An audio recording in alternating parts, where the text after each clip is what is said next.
Assalamualaikum warahmatullahi wabarakatuh. A'udzu billahi minasyaitonir rajim.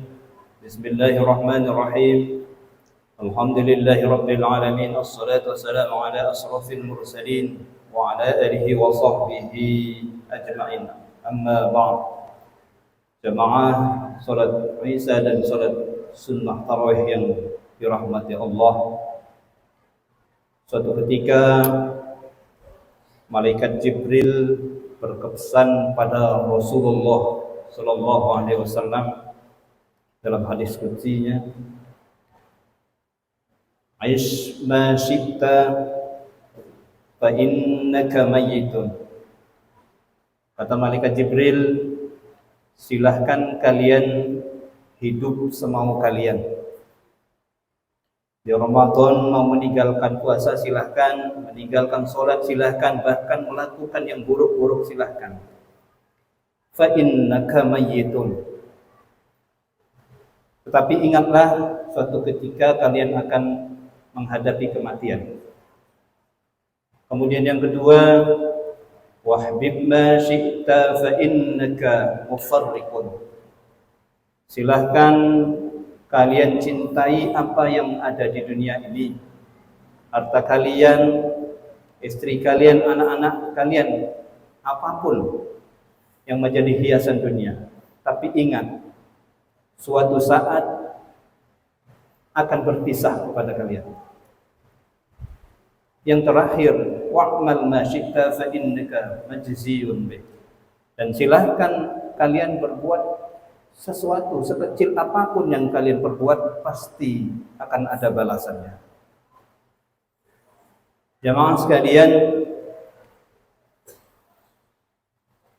kultum yang lalu telah menceritakan kisah Nabi Ayub alaihi salam, yang mana Nabi Ayub ini mengalami ujian daripada yang berat, terutamanya kehilangan harta kekayaannya sekejap atau jatuh miskin dengan tiba-tiba.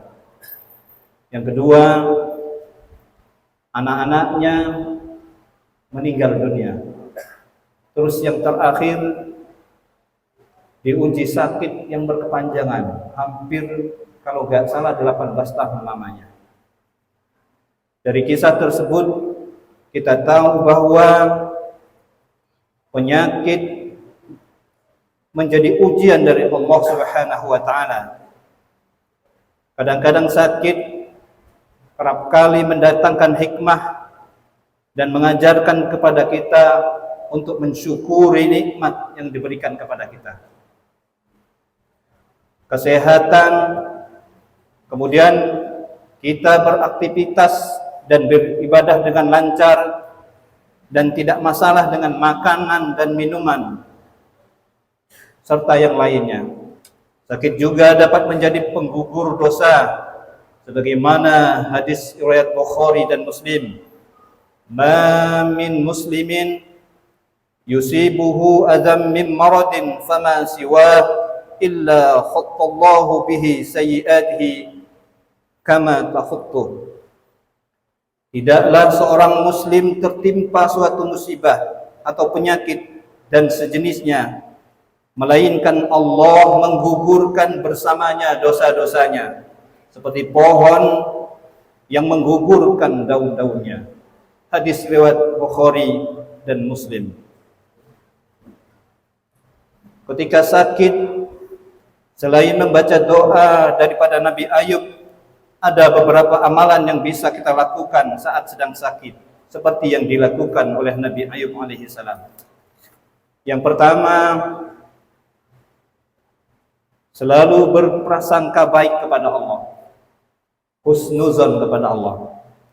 Lawan daripada husnuzon itu suuzon, berprasangka buruk. Seringkali kita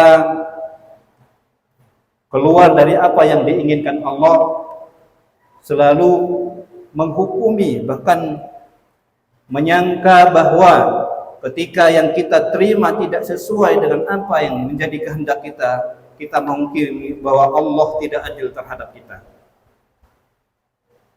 Salah satu aspek penting dalam keimanan serta menjadi amalan yang dilakukan oleh Nabi Ayub saat sedang sakit adalah selalu berprasangka baik kepada Allah Subhanahu wa taala. Hal ini mencerminkan diri kita yang yakin atas apa yang terjadi pada diri kita, termasuk penyakit yang kita derita, memiliki hikmah dan kebaikan di baliknya. Yakin kepada Allah yang selalu memberikan yang terbaik untuk hambanya. Yang kedua, sikap selalu bersabar. Umat muslim diajarkan untuk selalu bersabar terhadap takdir yang kurang disenangi atau kejadian yang buruk. Hal ini pula menjadi sikap tawakal kita kepada Allah Subhanahu wa taala. Seperti halnya Nabi Ayub yang senantiasa bersabar terhadap 3 ujian hidup yang menimpanya, yakni jatuh miskin, kematian para anak dan keluarganya, serta penyakit kulit yang dideritanya hingga 18 tahun lamanya.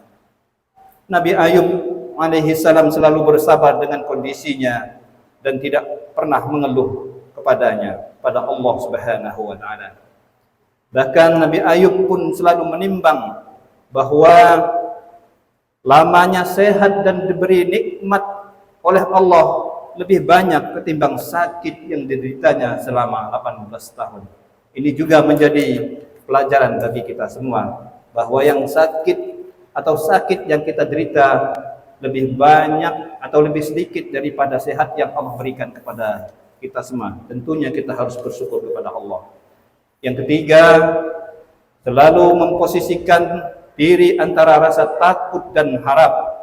Nabi Ayub alaihissalam memposisikan dirinya di antara rasa takut dan harapan kepada Allah Subhanahu wa taala. Beliau takut apa yang terjadi pada dirinya karena dosa yang dilakukan sehingga mendapat hukuman dari Allah Subhanahu wa taala. Hal ini membuatnya bertaubat dan berharap serta meminta rahmat, ampunan serta kebaikan kepada Allah Subhanahu wa taala.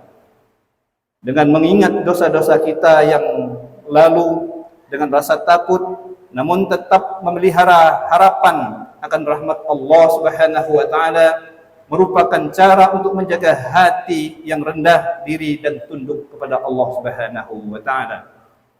Yang terakhir, selalu melakukan ikhtiar atau ada usaha untuk mencari kesembuhan. Selain melakukan doa Nabi Ayub alaihissalam, kita juga harus selalu berusaha melakukan pengobatan untuk dapat sembuh. Berdasarkan hadis Rasulullah sallallahu alaihi wasallam, likulli da'in dawaun, bahwa setiap penyakit pasti ada obatnya. Nabi Ayub memanjatkan doa berikut setelah lama atau 18 tahun itu pun karena dorongan daripada istri Nabi Ayub yang solehah, yang senantiasa memberi motivasi supaya sembuh kepada Nabi Ayub. Nabi Ayub memanjatkan doa seperti tertuang dalam surat Al-Anbiya. Anni massanyad dur wa anta arhamur rahimin. Ya Tuhanku, sesungguhnya aku telah ditimpa penyakit, padahal Engkau Tuhan yang Maha Penyayang dari semua yang penyayang. Allah rupanya mendengar doa Nabi Ayub alaihissalam, kemudian menurunkan wahyu seperti tertuang dalam surat Shad ayat 42. Urkud birijalik hadza mukhtasalun baridun wa syarab. Artinya, hantamkanlah kakimu wahai Ayub, inilah air yang sejuk untuk mandi dan untuk diminum. Seketika tanah yang diinjak mengeluarkan sumber air yang dapat digunakan untuk minum dan mandi. Kemudian Nabi Ayub pun meminum air itu dan kemudian mandi, kemudian seluruh penyakit yang ada di tubuhnya sembuh.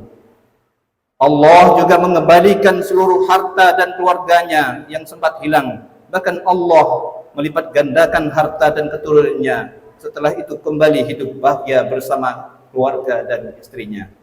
Itulah kisah Nabi Ayub yang sabar menghadapi 3 ujian dalam hidupnya.